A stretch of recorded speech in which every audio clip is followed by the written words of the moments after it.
بسم اللہ الرحمن الرحیم۔ السلام علیکم ورحمۃ اللہ وبرکاتہ۔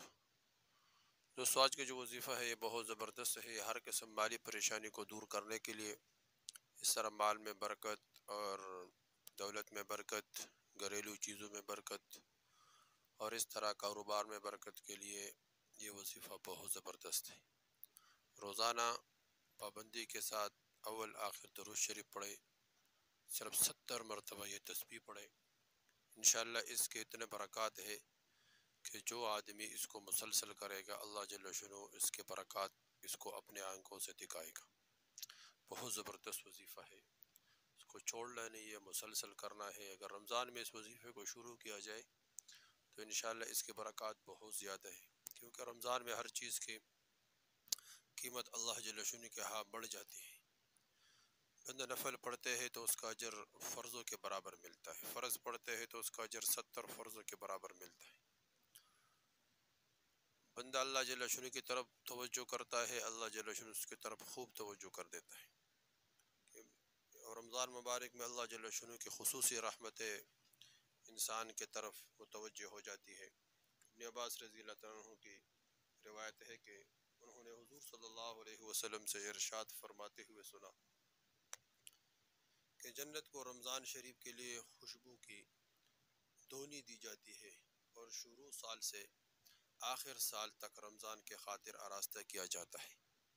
بس جب رمضان مبارک کی پہلی رات ہوتی ہے تو عرش کے نیچے سے ایک ہوا چلتی ہے جس کا نام مسیرہ ہے، جس کے جھونکوں کی وجہ سے جنت کے درختوں کے پتے اور کوہاڑے کے حلقے بجنے لگتے ہیں، جس سے ایسی دل اویز سریلی آواز نکلتی ہے کہ سننے والوں نے اس سے اچھی آواز کبھی نہیں سنی۔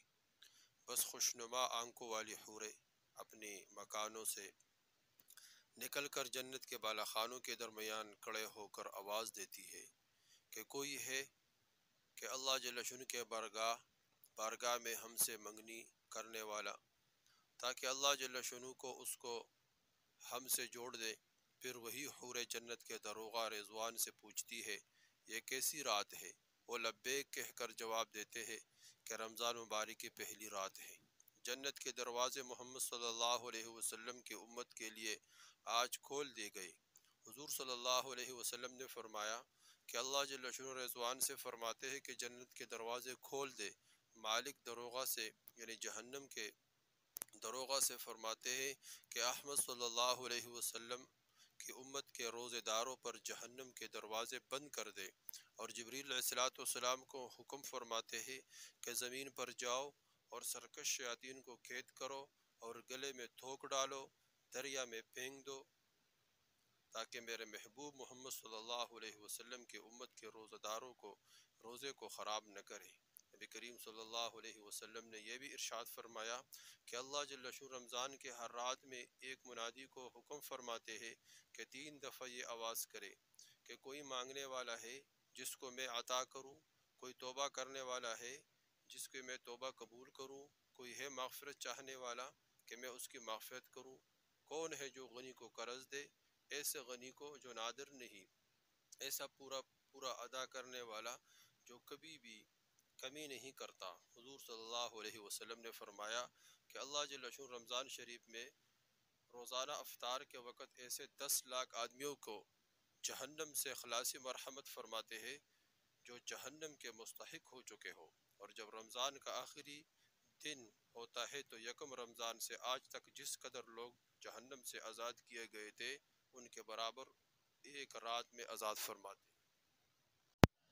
دوستو، یہ رمضان مبارک میں کتنے اللہ جل شانہ کی طرف سے انعامات اکرامات، کتنے اللہ جل شانہ انسانوں کے اوپر، مسلمانوں کے اوپر رحمتیں بیچتے ہیں، کتنے اللہ جل شانہ ان کے عبادات سے خوش ہوتے ہیں۔ تو اس طرح ہم رمضان مبارک میں خوب اللہ کی طرف متوجہ ہو اور خوب اللہ جل شانہ سے مانگے، اپنے ضروریات حاجات اللہ کے سامنے رکھے۔ انشاءاللہ اللہ جل شانہ تمام ضروریات حاجات تمام مسلمانوں کے اپنے غیبی خزانوں سے پورے فرمائیں گے۔ دوستو چلو وظیفہ بتائیں گے، بہت آسان وظیفہ ہے، اور اس کو عشاء کی نماز کے بعد، مغرب کی نماز کے بعد، فجر کی نماز کے بعد، کسی ایک نماز کے بعد اپنے جگہ پر بیٹھ کر توجہ دھیان کے ساتھ 3 دفعہ درود شریف پڑھے، کوئی بھی درود شریف پڑھے۔ اس کے بعد 70 مرتبہ پڑھے یا بدیع العجائب بالخیر، یا بدیع العجائب بالخیر یا بدیے، پھر اس کے بعد 3 مرتبہ درود شریف پڑھے، اس کے بعد دعا مانگے۔ انشاءاللہ یہ وظیفہ مسلسل کرے، اس کے برکت سے اللہ جل شانہ انسان کے تمام ضروریات اپنے خزانوں سے پورے فرمائیں گے۔ اس طرح مالی پریشانی، گھریلو پریشانی، رزق کے بارے میں پریشانی، دولت کے بارے میں پریشانی، رشتے کے بارے میں کوئی بھی پریشانی ہو، شادی کے بارے میں کوئی پریشانی ہو، اس طرح آپس میں کوئی ناچاکی ہو، انشاءاللہ اللہ جل شانہ اس کی برکت سے